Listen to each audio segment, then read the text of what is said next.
அனைவருக்கும் வணக்கம். நான் பிரபாகர், ஜோதிடர். ஓம் சிவாய நமக.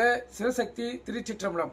இப்போ நான் என்ன சொல்ல போகிறேன்னா, இந்த ஆயுத பூஜை, சரஸ்வதி பூஜை சிறு விளக்கம் சொல்கிறேன், கருத்து கொண்டு பயன்பெறுங்க.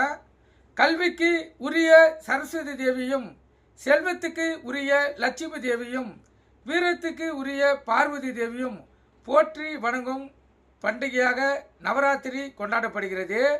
கல்வியும் நாம் செய்யும் தொழிலுமே நம்மை வாழ வைக்கும் தெய்வங்கள் என்பதை உணர்ந்து அவற்றை கடவுளாக கருதி வழிபடுவதே இதன் ஐதீகம்.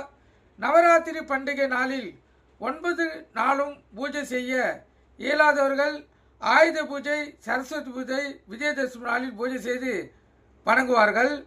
ஆயுத பூஜை அன்று தாங்கள் செய்யும் தொழிலில்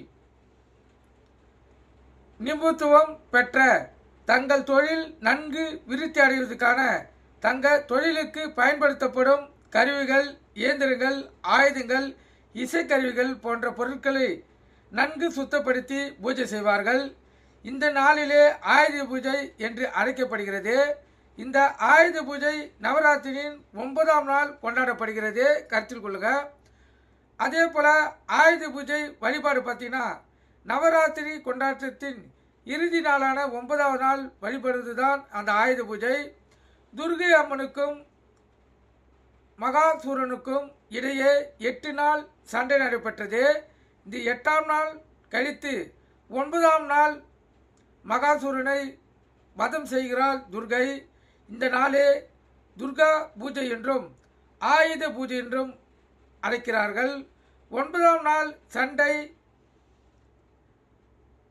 மகிஷாசூரன் வதத்துடன் வெற்றி பெறுவதால் 10வது நாள் விஜயதசமி என்று கொண்டாடப்படுகிறோம்.